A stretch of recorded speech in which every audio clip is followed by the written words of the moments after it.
25 मार्च 2026 की शाम 5 बजे तक हड़ताल समाप्त कर काम पर लौटने का अंतिम निर्देश विभाग ने जारी किया था। चैती नवरात्रा की महाअष्टमी और रामनवमी के पूर्व संध्या पर सभी बिहार वासियों को हमारी शुभकामना। माननीय मुख्यमंत्री जी का समृद्धि यात्रा का समापन भी आज था और उसके कारण कार्यालय हमने आज खुलवाया भी था।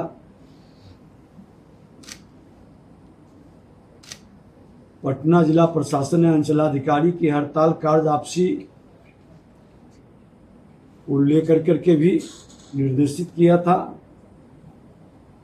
25 मार्च 2026 की शाम 5 बजे तक हड़ताल समाप्त कर काम पर लौटने का अंतिम निर्देश विभाग ने जारी किया था। इस आदेश के आलोक में अब तक जो रिपोर्ट जिला से आई है, 2 दर्जन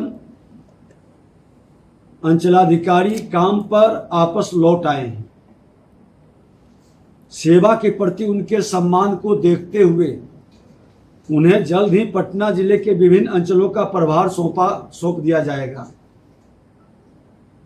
वैकल्पिक व्यवस्था आम जनता के कार्यों में बाधा न आए, इसे सुनिश्चित करने के लिए हाल के दिनों में सेवानिवृत्त हुए अंचलाधिकारियों को कॉन्ट्रैक्ट के आधार पर नियोजित किया जाएगा, जैसा सामान्य प्रशासन विभाग के परिपत्र के अनुसार पहले भी हुआ है। जो अंचलाधिकारी अभी भी हड़ताल पर हैं और जिन्होंने निर्धारित समय सीमा के भीतर योगदान नहीं दिया, उनके विरुद्ध नियमानुसार सख्त कानूनी एवं प्रशासनिक कार्रवाई प्रधान सचिव को निर्देशित किया गया है।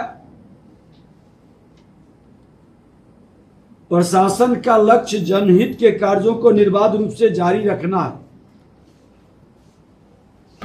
और इसके लिए वैकल्पिक नियुक्तियों सभी आवश्यक कदम उठाए जाएंगे।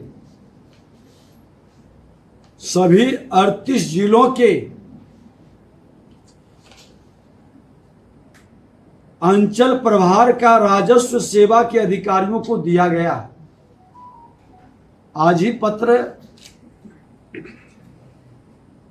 जो 38 जिले हमारे हैं उसमें 46 अंचल है, सदर अंचल, वहां पर हम लोग प्रभार दे रहे हैं और 101 अनुमंडल मुख्यालय के अंचल में भी जो अभी कार्यरत अधिकारी हैं उनको प्रभार दे रहे हैं। लगभग 273 हमारे अंचलाधिकारी और राजस्व पदाधिकारी कार्यरत हैं और हमारे पास 537 अंचल है। तो हम एक से अधिक जगह का प्रभार देंगे तो भी 546 जितना अंचल है उससे ज्यादा का लोग हमारे पास काम कर सकते हैं 2 जगह के प्रभार में। ऐसा पहले भी रहा है कि एक अंचलाधिकारी को 2-2, 3-3 जगह का प्रभार रहा है। जनता के काम को किसी भी स्थिति में बाधित नहीं होने देना है। प्रभार वाले अधिकारी एक दिन एक अंचल, दूसरे दिन दूसरे अंचल या अगल बगल है तो फर्स्ट हाफ एक जगह, सेकेंड हाफ दूसरे जगह, ये अपना काम पूरा करेंगे। राजस्व सेवा के सेवानिवृत्त अधिकारियों से राजस्व महाअभियान के दौरान प्राप्त 46 लाख आवेदनों का निष्पादन कराया जाएगा। उन्हें सरकार द्वारा तय मानदेय का भुगतान भी किया जाएगा। इनकी भी हम लोग सेवा लेंगे। ये हम लोगों ने निर्णय किया है। 25 तारीख की शाम तक काम पर लौटने वाले जो राजस्व अधिकारियों या अंचलाधिकारी, उनको प्रभार हम लोग देने का निर्णय भी ले चुके हैं। और एक चीज स्पष्ट कर दें, सरकार के ऊपर जिसने भरोसा किया है उसे हम सम्मानित करेंगे। ऐसे हम बता दें कि अंचल अधिकारियों और राजस्व अधिकारियों के सामूहिक अवकाश में भी तेज गति से काम चल रहा है। 3 दिन पहले हमने जो बताया था, आप लोगों को रिपोर्ट दिया था कि 9 मार्च के बाद भी अंचल कार्यालय में हमारे काम निष्पादित हो रहे हैं। 12,882 दाखिल खारिज के मामले निष्पादन सामूहिक अवकाश में रहने के बावजूद हुआ।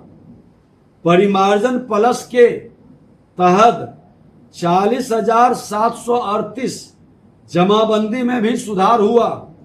परिमार्जन प्लस के तहत ही 17,861 छूटी हुई जमाबंदी को ऑनलाइन किया गया है और ई माफी के 5,216 मामले निपटाए गए हैं। अब जो हम लोग सबको डबल प्रभार दे करके काम को तेज गति से निष्पादित करने का निर्णय लिया है। जो लोग सरकार के गति को रोकना चाहते हैं और जनता के दर्द को बढ़ाना चाहते हैं, जनता के काम ये मार्च जैसे महीने में निष्पादित करने की बजाय अराजकता उत्पन्न करने की मानसिकता रखे हैं, उनकी मंशा सफल नहीं होने देंगे और ऐसे लोगों के साथ किसी की भी सहानुभूति नहीं रहेगी। जो लौटे हैं सरकार के आह्वान पर काम कर रहे हैं, निश्चित तौर पर सरकार उनके सम्मान का भी ध्यान रखेगा। जो जनता के कार्यों का निष्पादन करेंगे वैसे लोग सम्मानित भी होंगे। और मैं तो बारीकी से हर अंचल के पंचायतवार कार्यों की समीक्षा भी करने का निर्देश अपने DCLR ADM को हमने दिया है। और जिन लोगों को प्रखंड विकास पदाधिकारी या पंचायत समिति को कार्य दिया गया है, उनके प्रशिक्षण का और हमारे जो पदाधिकारी हैं वो भी उनको सहयोग मदद अपने अनुभव के लाभ देकर काम के निष्पादन, खास करके जो परिमार्जन का काम है जिसमें बहुत ज्यादा लीगल या कानूनी पेंच नहीं है, उसकी निष्पादन डे टू डे हम लोग करें। और हम लोग तो कहेंगे कि इस तरह की जिद हड़ताल का और अराजकता का, चाहे वो अंचलाधिकारी या कर्मचारी, जब सरकार संवाद बार बार कर रही है, आपसे बार बार आग्रह किया गया कि हड़ताल खत्म कर, मार्च जैसे महीने में समृद्धि यात्रा के क्रम में आप सरकार का सहयोग करें, सरकार आपकी समस्याओं का गंभीरता से लेकर नियमानुकूल समाधान करेगी।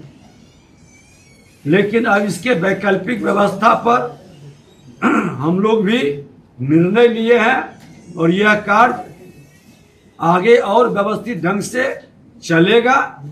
जनता के हित के कार्य को रुकने नहीं देगी। सरकार का यह संकल्प है।